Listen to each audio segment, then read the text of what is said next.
ಯೋಹಾನನ ಬರೆದ ಸುವಾರ್ತೆ 7ನೇ ಅಧ್ಯಾಯ. ಹಬ್ಬದಲ್ಲಿ ಯೂದಾಯಕ್ಕೆ ಹೋಗಲು ಹೇಳಿತು.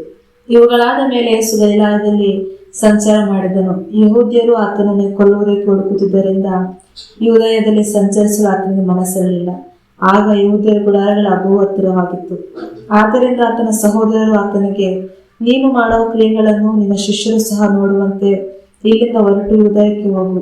ಯಾಕೆಂದರೆ ತಾನು ಪ್ರಸಿದ್ಧಿಗೆ ಬರಬೇಕೆಂದಿರುವ ಯಾವನಾದರೂ ರಹಸ್ಯವಾಗಿ ಯಾವುದನ್ನು ಮಾಡುವುದಿಲ್ಲ. ನೀವು ಇವುಗಳನ್ನು ಮಾಡೋದಾದರೆ ಲೋಕಕ್ಕೆ ನೀನೇ ತೋರ್ಪಡಿಸಿಕೊ ಅಂದರು. ಯಾಕಂದರೆ ಆತನ ಸಹೋದರರು ಸಹ ಆತನ ಮೇಲೆ ನಂಬಿಕೆ ಇಟ್ಟಿರಲಿಲ್ಲ. ತರುವಾಯ ಯೇಸು ಅವರಿಗೆ, ನನ್ನ ಸಮಯವು ಇನ್ನೂ ಬಂದಿಲ್ಲ, ಆದರೆ ನಿಮ್ಮ ಸಮಯ ಯಾವಾಗಲೂ ಸಿದ್ಧವಾಗಿದೆ.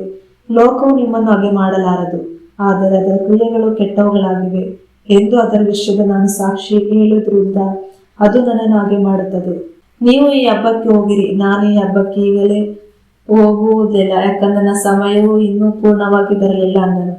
ಆತನ ಮಾತುಗಳನ್ನು ಅವರಿಗೆ ಹೇಳಿದಾದ ಮೇಲೆ ಇನ್ನು ಗಲಿಲಾಯದಲ್ಲೇ ಉಳಿದನು. ಯೇಸುವಿನ ವಿಷಯವಾಗಿ ಜನರು ಆಡಿಕೊಂಡ ಮಾತುಗಳು. ಆದರೆ ಆತನ ಸಹೋದರರು ಹೋದ ಮೇಲೆ ಆತನು ಸಹ ಹಬ್ಬಕ್ಕೆ ಬಹಿರಂಗವಾಗಿ ಹೋಗದೆ ಗುಪ್ತವಾಗಿ ಹೋದನು. ಆಗ ಯಹೂದ್ಯರು ಆ ಹಬ್ಬದಲ್ಲಿ ಆತನ ಹುಡುಕಿ ಆತನು ಎಲ್ಲಿದ್ದಾನೆ ಅಂದರು.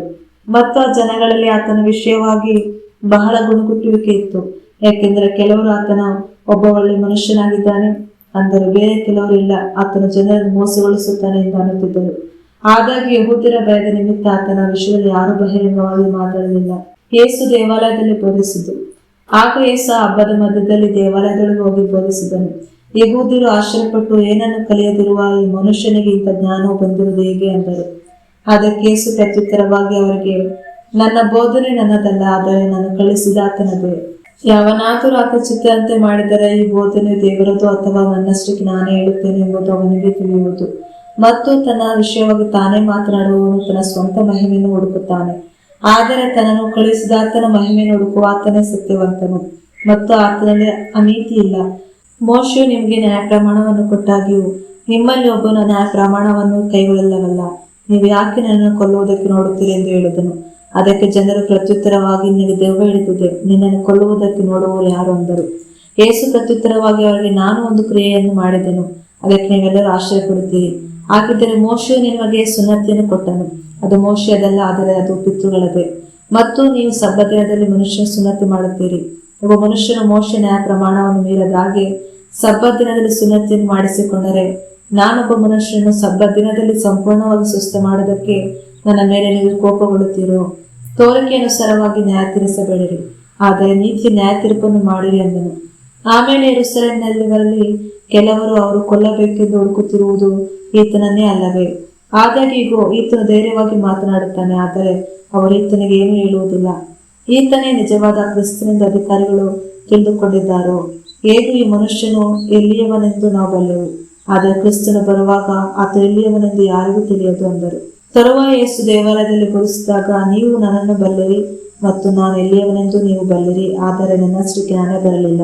ನನ್ನನ್ನು ಕಳಿಸಿದ ಆತನು ಸತ್ಯವಂತನೇ, ಆತನು ನೀವು ಅರಿತವರಲ್ಲ, ಆದರೆ ನಾನು ಆತನನ್ನು ಬಲ್ಲೆನು, ಯಾಕಂದರೆ ನಾನು ಆತನ ಕಡೆಯಿಂದ ಬಂದವನು ಮತ್ತು ಆತನು ನಾನು ಕಳಿಸಿಕೊಟ್ಟಿದ್ದಾನೆ ಎಂದು ಕೂಗಿ ಹೇಳಿದನು. ಆಗ ಅವರು ಆತನನ್ನು ಹಿಡಿಯಲು ಹವಣಿಸಿದರು, ಆದರೆ ಆತನ ಗಳಿಗೆ ಇನ್ನೂ ಬಾರದಿದ್ದರಿಂದ ಆತನ ಮೇಲೆ ಯಾರೂ ಕೈ ಹಾಕಲಿಲ್ಲ.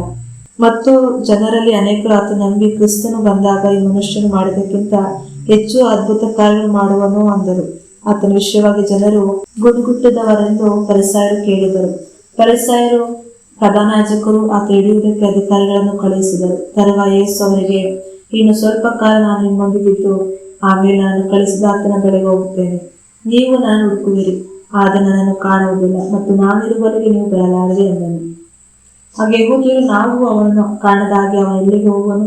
ಅನ್ಯಜನರ ಮಧ್ಯದಲ್ಲಿ ಚದುರಿ ಹೋದವರ ಬಳಿಗೆ ಹೋಗಿ ಅನ್ಯಜನರಿಗೆ ಬೋಧಿಸುವನು.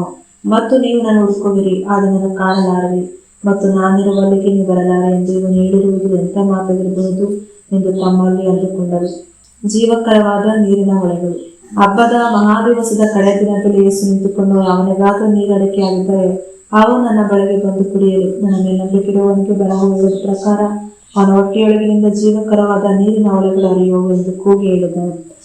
ಆದರೆ ಆತನು ತನ್ನಲ್ಲಿ ವಿಶ್ವಾಸವಿಡುವವರು ಮೊದಲು ಹೊಂದಲಿರುವ ಆತ್ಮನನ್ನು ಕುರಿತು ಇದನ್ನು ಹೇಳಿದನು. ಯಾಕಂದರೆ ಯೇಸುವಿನ ಮಹಿಮೆಯನ್ನು ಹೊಂದಿದ ಹೊಂದಿರಲಿಲ್ಲವಾದ್ದರಿಂದ ಪವಿತ್ರಾತ್ಮ ಇನ್ನೂ ಕೊಡಲ್ಪಟ್ಟಿರಲಿಲ್ಲ. ಆದ್ದರಿಂದ ಜನರಲ್ಲಿ ಅನೇಕರು ಈ ಮಾತನ್ನು ಕೇಳಿದಾಗ ಈತ ನಿಜವಾಗಿಯೂ ಆ ಪ್ರವಾದಿಯಾಗಿದ್ದಾನೆ ಅಂದರು. ಬೇರೆಯವರು ಈತನೇ ಆ ಕ್ರಿಸ್ತನು ಅಂದರು. ಆಗ ಕೆಲವರು ಕ್ರಿಸ್ತನು ಗಲಿಲಾಯದಿಂದ ಬರುವನು, ಆದರೆ ಕ್ರಿಸ್ತನು ದಾವೀದನ ಸಂತಾನದಿಂದಲೂ ದಾವೀದನಿದ್ದ ಬೆತ್ಲೆಹೇಮ್ ಊರಿನಿಂದಲೂ ಬರುವನೆಂದು ಬರವು ಹೇಳುತ್ತದಲ್ಲವೇ ಅಂದರು. ಹೀಗೆ ಆತನ ನಿಮಿತ್ತವಾಗಿ ಜನರಲ್ಲಿ ಭೇದ ಉಂಟಾಯಿತು ಮತ್ತು ಅವರಲ್ಲಿ ಕೆಲವರು ಆತನ ಹಿಡಿಯಬೇಕೆಂದಿದ್ದರು, ಆದರೆ ಯಾರೂ ಆತನ ಮೇಲೆ ಕೈ ಹಾಕಲಿಲ್ಲ. ಬಳಿಕ ಪ್ರಧಾನ ಯಾಜಕರ ಮತ್ತು ಫರಿಸಾಯರ ಬಳಿಗೆ ಅಧಿಕಾರಿಗಳು ಬಂದಾಗ ಅವರು, ನೀವು ಯಾಕೆ ಆತನ ಕರೆಯುತ್ತಿರಲಿಲ್ಲ ಎಂದು ಕೇಳಿದರು. ಅದಕ್ಕೆ ಅಧಿಕಾರಿಗಳು ಪ್ರತ್ಯುತ್ತರವಾಗಿ, ಈ ಮನುಷ್ಯನಂತೆ ಯಾವನು ಎಂದು ಮಾತಾಡಲಿಲ್ಲ ಅಂದರು. ಆಗ ಫರಿಸಾಯರು ಅವರಿಗೆ, ನೀವು ಸಹ ಮೋಸ ಹೋದಿರೋ? ಅಧಿಕಾರಿಗಳಿಗೂ ಫರಿಸಾಯರಿಗೂ ಯೂದಾಯ ಯಾರಾದರೂ ಅವನ ಮೇಲೆ ವಿಶ್ವಾಸವಿಟ್ಟಿದ್ದಾರೋ? ಆದರೆ ನ್ಯಾಯ ಪ್ರಮಾಣವನ್ನು ಅರಿಯದೆ ಈ ಜನರು ಶಾಪಗ್ರಸ್ತರು ಎಂದು ಹೇಳಿದರು. ನಿಕೋದೇಮನ ಸಾಕ್ಷಿ. ರಾತ್ರಿಯಲ್ಲಿ ಯೇಸುವಿನ ಬಳಿ ಬಂದಿದ್ದ ನಿಕೋದೇಮನು ಅವರಲ್ಲಿ ಒಬ್ಬನಾಗಿದ್ದನು. ಇವನು ಅವರಿಗೆ, ಒಬ್ಬನನ್ನು ವಿಚಾರಿಸಿರಿ, ಅವನು ಮಾಡುವುದೇನೆಂದು ತಿಳಿದುಕೊಳ್ಳುವುದಕ್ಕೆ ಮುಂಚೆ ಅವನನ್ನು ನಮ್ಮ ನ್ಯಾಯ ಪ್ರಮಾಣ ತೀರ್ಪು ಮಾಡುವುದುಂಟೇ ಅಂದರು. ಅವರು ಪ್ರತ್ಯುತ್ತರವಾಗಿ ಅವನಿಗೆ, ನೀನು ಸಹ ಗಲಿಲಾಯದವನು, ಗಲಿಲಾಯದಲ್ಲಿ ಪ್ರವಾದಿಯು ಹೇಳುವುದೇ ಇಲ್ಲ, ಪರಿಶೋಧಿಸಿ ನೋಡು ಅಂದರು. ಮತ್ತು ಪ್ರತಿಯೊಬ್ಬ ತನ್ನ ಸ್ವಂತ ಮನೆಗೆ ಹೋದರು.